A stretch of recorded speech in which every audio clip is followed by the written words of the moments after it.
मी श्री सोनाजी विठ्ठलराव ढगे, राहणार भोगाव मारुतीची, तालुका पालम, जिल्हा परभणी. आणि सर्वांना असणारा एक अत्यंत दुःखाची असणारी जी महाराष्ट्रामध्ये कोसळलेली माहिती पूर्वीच्या काळामध्ये सत्ययुगामध्ये सांगत होते. हिंदू हृदय सम्राट जगमान्य जगद्गुरु श्रेष्ठ शिरोमणी तुकोबाराया, आम्ही जातो आमच्या गावा, आमचा राम राम घ्यावा, असा उल्लेख करून त्याला इमान आलं होतं आणि त्यानं घेऊन असणारी स्वर्गामध्ये गेलेली होती. ही आपल्याला असल दृष्टी तर दिसेल सृष्टी, की कोणाच्या ह्या दृष्टीला तो इमान दिसू शकलेला नाही. आमचे महाराष्ट्र राज्याचे उपमुख्यमंत्री, सर्वांचे लाडके नेते असणारे, त्या ठिकाणी असणारे बारामती मतदारसंघातले आणि महाराष्ट्राच्या राजधानीत राहणारे, जसा 33 कोटी देवाचा राजा स्वर्गामध्ये इंद्र होता, इंद्राकडे असणारं पुष्पक नावाचं इमान होतं. मनाच्या आणि वेगाच्या पुढे चालणारं इमान तेवढ्या वेगात फक्त असणारं इंद्राकडे होतं. तेच आमचे महाराष्ट्र राज्याचे उपमुख्यमंत्री, सर्वांचे लाडके अजितदादा पवार, त्यांनी सुद्धा असणारं संशोधन म्हणजे शोध घेतला. महाराष्ट्राची राजधानी आणि त्या महाराष्ट्राच्या राजधानीतून आपल्या बारामती मतदारसंघात आपलं इमान किती वेगात चालेल, तर 20 मिनिटांमध्ये हद्दीपार करणारं इमान त्याने सुद्धा शोध घेऊन आपल्यासोबत ठेवण्याचा प्रयत्न केलेला होता. ती एक पायलट असणारी अशी होती की दुसऱ्याला संशोधन म्हणजे असणारं शिक्षण देणारी 4 लाख महिन्याची आपण सोबत ठेवलेली होती.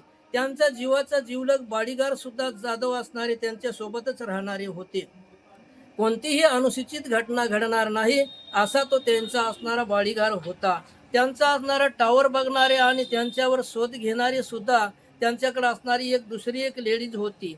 आणि सर्व ती महाराष्ट्राच्या राजधानीतून इमान बारामती मतदारसंघाकडे निघालेला असताना त्या ठिकाणी बारामती मतदारसंघात 2 घिरक्या मारल्या आणि इमानाचा असणारा आवाज बदलण्याचा प्रयत्न झाला. त्या पट्टीवर न येता असणारं खाली उतरताना ते उतरून कोसळलं. त्यावेळेस काळाची आणि वेळाची वेळ झाली. त्यावेळेस असणारं त्यांची असणारी कोणीही असणारी ती रोखू शकली नाही. का रोखू शकली नाही? त्या असणारं पडल्याच्या नंतर तिथले सरपंच बारामती मतदारसंघातले त्यावेळेस बघत होते आणि जनता सुद्धा बघत होती. पडल्याच्या नंतर त्याला विझवण्याचा प्रयत्न केला. त्या सरपंचाला सांगितलं की तुम्ही बाजूला व्हा, पाठ होण्याची शक्यता आहे. तरी असणारे बांबफोड 3 असणारे झाले आणि नंतर त्या असणाऱ्या इमानाचे पार्ट असणारे 100-150 असणारे फूट जवळजवळ पडले. पडल्याच्या नंतर सर्व काही माणसं असणारा वेगात गेले, विझवण्याचा प्रयत्न केला. तरी असणार त्यावेळेस असणार अत्यंत दुःख आपल्या महाराष्ट्राला झालेलं आहे. असणारे काळाच्या आणि पडद्याच्या आड गेले आणि त्यांच्या हृदयातली प्रांत ज्योत मावळली. सर्व असणारे ह्या ठिकाणी घडलेल्या दुर्घटनेमध्ये आम्ही बघत होतो मोबाईलवर, तर 6 माणसांचा मृतदेह सापडला असं हेडिंगला आम्हाला दाखवत होते. मात्र नंतर त्या ठिकाणी असा शोध झाला की 5च माणसाची असणारी बॉडी असणारी त्या ठिकाणी शोधामध्ये लागलेली आहे. मग असणारं असंच चरित्र असणारं का झालेलं आहे? मग त्याचा असणारा काय घातपात झालेला आहे का? त्याचा असणारा काही बांबफोड मधामध्ये कोणं ठेवलेलं आहे का? ही असणारं दक्षता महाराष्ट्र राज्याचे मंत्री असणारे का शोध घेत नाहीत? तत्काळ माहिती का देत नाहीत? असणारा अनेक प्रकारच्या दुर्घटना घडलेल्या आहेत.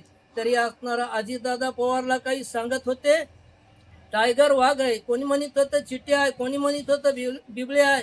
अरे टायगर चिट्ट्या नसून ते असणारा महाराष्ट्राचा एक सिंह होता. आज काळाच्या आणि देशाच्या पडद्याआड गेले. सर्व महाराष्ट्राला दुःख व्यक्त झालेलं नसून मराठवाड्याला झालं, मराठवाड्यातून नसून सर्व असणारं भारतामध्ये दुःख झालेलं आहे. अनेक अनुसूचित का घटना घडत आहेत. आपल्या महाराष्ट्र राज्याचे असणारे कैलासवासी झालेले गृहमंत्री RR पाटील असणारे हे सुद्धा अल्प वयामध्येच गेले. आणि असणारे लातूर जिल्ह्याचे विलासराव असणारे देशमुख साहेब सुद्धा ह्याच वयामध्ये गेले. भारतीय जनता पार्टीचे असणारे बीड जिल्ह्याचे खासदार आणि महाराष्ट्र राज्याचे उपमुख्यमंत्री आणि ज्यानं बारामती मतदारसंघात संघर्ष यात्रा केली, त्याला लोकनेता म्हणून ओळखवलं जात होतं, ते सुद्धा असणारे अल्प म्हणजे 2014 मध्ये सुद्धा त्यांचा सुद्धा काहीतरी अनुषंगामध्ये काहीतरी अल्पघातच झालेला असावा. अनेक प्रकारचे असणारे ह्या ठिकाणी आमचे हे मेटे असणारे आमदार सुद्धा त्याने असणारे संध्याकाळी फोन लावला होता 9च्या दरम्यान. त्यांना सांगितलं होतं की तुमचा आरक्षणचा मुद्दा सोडून मात्र मुंबईमध्ये प्रवेश करीत असताना त्याचा सुद्धा त्या ठिकाणी ॲक्सिडेंट झालेला आहे.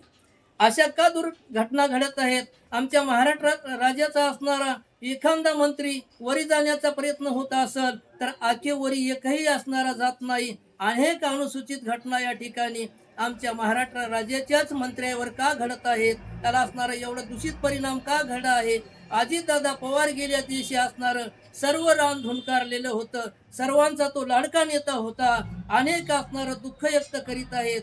माता असणारं एवढ्या घटना घडवून असणारं त्या अजितदादा पवारच्या पत्नीला असणारं एका 2 दिवसामध्ये शपथविधी का घ्यायला लावण्याचं काम केलं. अनेक असणार त्यावेळेस त्यांची नणंद सुप्रिया सुळे आणि असणारे कृषी खात्याचे माजी मंत्री अजितदादा पवार हे शरदचंद्र पवार ते असणार आपलं संगमत करून शिनी आपला पक्ष एकत्रित करून आणि आपण आपला पक्ष वाढवूत अशी त्यांची स्पष्टक्रिया होती. मात्र ती घटना असणारी घडलेली नसून अशा घटना आमच्या महाराष्ट्रामध्ये घडत आहेत. धन्यवाद. एवढं बोलून माझे शब्द संपवितो. जय हिंद, जय महाराष्ट्र, जय भारत.